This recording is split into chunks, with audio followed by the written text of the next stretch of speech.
"You're coming with me," said the lonely rancher to the woman beaten for giving birth to triplet girls. Wyoming Territory, late January, 1877. High ridges of the Snowhorn Mountains. The wind was howling like a wounded beast. The first sound that caught Silas Granger's ear was not the wind. It was the sharp, high-pitched wail of something smaller, more fragile.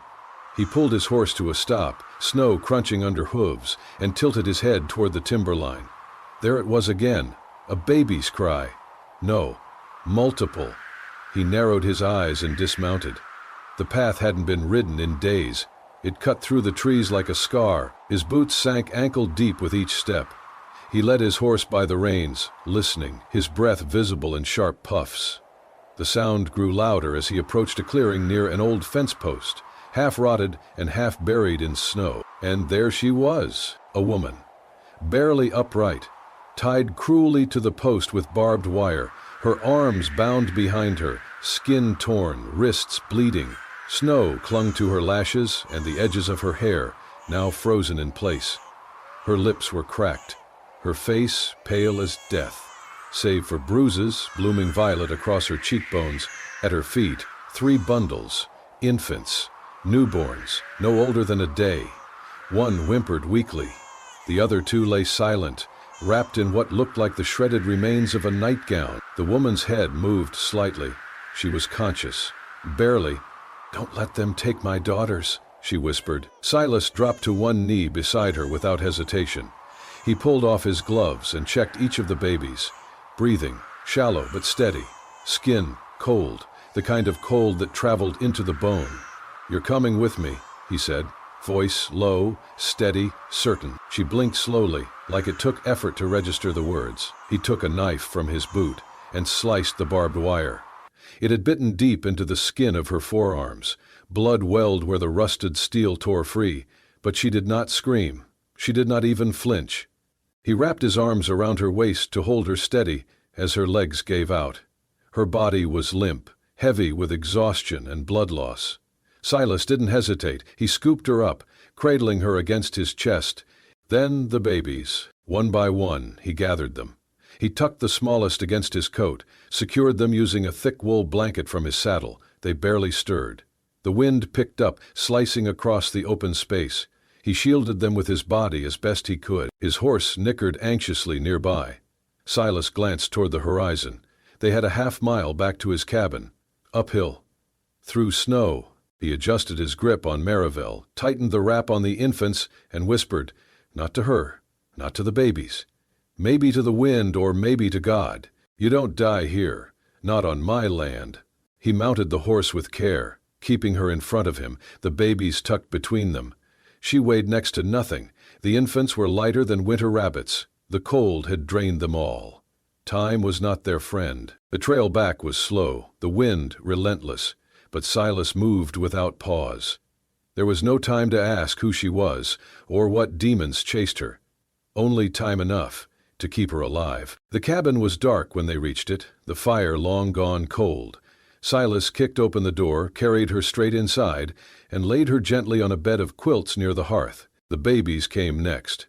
He set them in a basket lined with rabbit pelts, then turned to stoke the fire with hands that didn't shake. Not yet. Outside, the snow continued to fall, covering the tracks that led to her place of pain. Inside, Silas worked by firelight, silent and certain. A stranger had been left to die. But not here. Not on his land. The cabin was no more than 4 wooden walls and a sloped roof groaning under the weight of snow, but it was dry, and the fire Silas Granger had kindled now crackled with life. Warmth crawled out slowly from the hearth, pushing back the cold that clung to the corners of the room like a second skin. Silas moved with practiced silence. He hung his soaked coat by the fire and peeled off his gloves, revealing calloused, cracked hands. Meridel lay unconscious on a bed of piled wool blankets in the corner. Her lips were blue, her hands were wrapped loosely in strips of linen.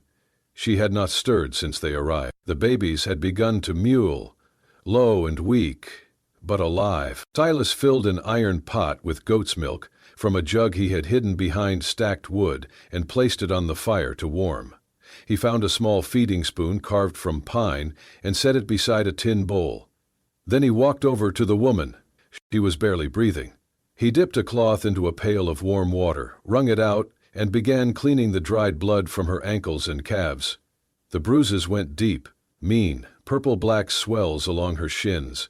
Someone had kicked her hard and often. Her knees were scraped raw. He worked gently, dipping, wiping, covering her legs again with the edge of the blanket. She did not wake. Her breathing was shallow but even. When the milk warmed, he scooped some into the tin bowl and tested it on the back of his hand. Still too hot. He waited, watching the smallest baby, who had started to cry in earnest now, thin, urgent whimpers. He crouched beside the makeshift cradle and reached in. The infant's skin was warm again. That was a good sign. Silas used the spoon to feed tiny sips into the girl's mouth. She took it clumsily, then greedily. He did the same with the other two, pausing only to wipe their mouths and tuck the blankets closer around their heads. A faint sound drew his attention. From the bed, the woman stirred, her eyelids fluttering like leaves in wind. Her voice was cracked, barely audible. "My name's Maribel Quinn." Silas stood and crossed the room in 2 strides. He crouched beside her. "Silas," he said simply. Her lips moved again, but no sound followed. Her gaze slipped from him to the babies, who now rested quietly in the fire's glow. One of them sneezed, the smallest. Maribel's eyes flooded with tears, but she did not cry, not truly. Just a silent stream down cracked cheeks. Her body too tired, too broken to sob. Silas rose and walked to the back of the room. From a trunk, he pulled out an old fur cloak, thick elk hide lined with rabbit fur. He folded it and brought it to the basket, carefully placing it beneath the sleeping children. It made the cradle warmer, softer. When he looked back, Maribel was watching. He didn't speak.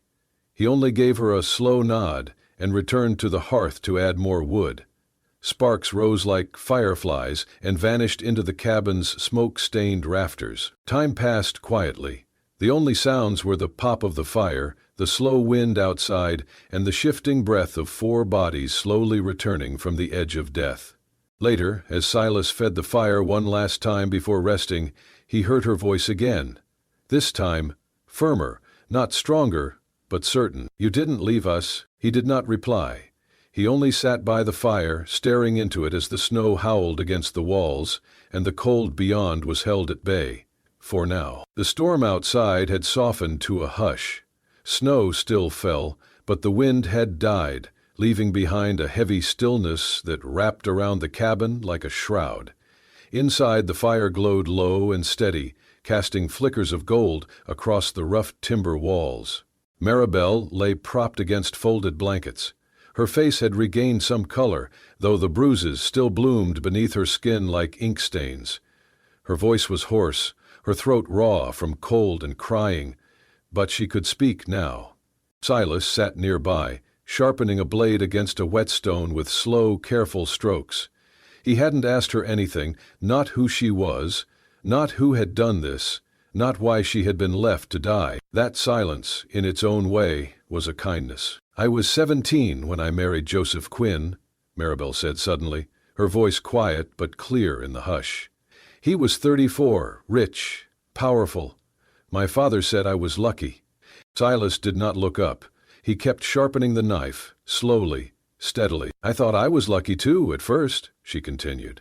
"He brought me to a big house with tall windows and marble floors. I wore silk. I slept on feather pillows. But he never touched me like a husband should. Not kindly, not gently." She paused, glancing at the sleeping babies beside the fire. Their tiny chests rose and fell in perfect rhythm. "First daughter," he frowned. "Second, he stopped speaking to me. Third," her voice cracked. Silas finally looked up. His eyes were calm, steady, waiting. "When the 3rd girl was born, he called the midwife a whore, said she cursed the womb. He told his brothers I was no better than a mule, useless if I could not give him a son. That night they beat me." She turned her face slightly, revealing a faint scar along her jawline. "Old, faded. I thought he might kill me. But instead he dragged me to the old fence post and tied me there. Said if the snow did not take me, then I was meant to live, called it justice." Her hands trembled as she spoke. One reached instinctively toward the basket holding her daughters. "They said girls are nothing but mouths to feed," she whispered. Silas set the blade down. He did not speak, not right away. His jaw flexed once, tightly. Then he stood and walked toward her. His boots made no sound on the cabin floor. He knelt beside her cot and reached for her hand. It was swollen and bruised, the knuckles scabbed, but he took it as if it were made of glass, holding it gently in his large, weathered palm. He met her gaze. His voice was low and certain. "Here," he said, "your girls are the only thing worth feeding." Maribel's eyes filled with tears. This time she did not hold them back. She let them fall silently down her cheeks, mixing with the warmth of the firelight and the sound of her daughter's breathing. Silas stayed kneeling beside her, hand in hers, his presence quiet and grounding. Outside, the snow kept falling, but inside that cabin, something had shifted. Not warmth exactly, something deeper, something that looked like the start of a promise. The snow had begun to melt around the edges of the cabin, turning white drifts to gray slush and revealing patches of frozen earth beneath. The mountains were waking from their long sleep, but with spring came more than thaw. It brought word from the lowlands. It was just after dawn when the knock came. Silas opened the door to find a woman bundled in a green wool shawl, breath fogging in the morning air. Her cheeks were flushed from the ride up the mountain, and her horse, tied to a nearby pine, still twitched from exertion. "Morning, Silas," she said, her voice clipped and urgent. "Hattie," he greeted, stepping aside. "Come in." Maribel was sitting near the fire with one of the babies in her arms. The woman gave her a quick glance, then turned to Silas as he shut the door behind her. "It's about her," Hattie said, low. "Joseph Quinn's put out word." Silas didn't move. "He's telling folks she ran off in a fit, that she's unstable, says the babies are his by right and that she's keeping them in secret against the law." Maribel's eyes widened, her fingers clenched around the infant in her arms. "He's hired men," Hattie continued, "4 of 'em. Said they're just looking to bring a mother back where she belongs. But the way they ride, it ain't no rescue party." Silas nodded once, that was all. Hattie looked between them. "I rode up soon as I heard. They'll find this place, and when they do, they won't take her," Silas said. Maribel looked up at him, something unreadable passing through her gaze. Hattie hesitated, then reached into her coat and pulled out a small leather pouch. "Dried lentils, jerky, a flask of spirits. You'll need it." He accepted it with a silent nod. She left, not long after. The rest of the day passed in motion. Silas repaired the latch on the rear window. He reinforced the door with a second crossbar and stacked firewood near the hearth so Maribel would not need to venture outside. He moved supplies to the root cellar in case they needed to hide or flee. He did not speak much. He sharpened his hunting knife until its edge gleamed like silver. Then he slid it into the sheath on his belt and kept it there. When night came, they slept lightly. The next morning, the air changed. It was too quiet. Even the birds had hushed. Then came the sound of hooves. 4 sets. Maribel clutched her daughters close. Silas opened the cabin door and stepped out. The riders were approaching slowly, their faces half hidden beneath wide-brimmed hats. They reined in a few yards from the front steps. The man in front had a scar down one cheek and a revolver at his side. "Silas Granger," he called out. "We come with claim." Silas said nothing. "That woman inside is Joseph Quinn's wife. She's his property. We've got every right to retrieve her and them girls." Silas stood still, arms loose at his sides, unarmed. He didn't move. His voice was calm, clear. "She was never his, and she sure as hell ain't yours." The man sneered. "You think this is over, mountain man?" Silas didn't blink. "You want to test that? Come back and try." The 4 riders stared at him in silence for a beat too long. Then the lead one tugged on his reins. "Let's go," he barked. "Not worth it today." They rode off without another word, snow spraying behind them, but their eyes had promised return. Silas stood at the threshold for a long time after they vanished. Inside, Maribel exhaled slowly, still clutching her daughters, her heart a thunder in her chest. They were safe, for now. But the shadows from the lowlands were not done reaching up the mountain.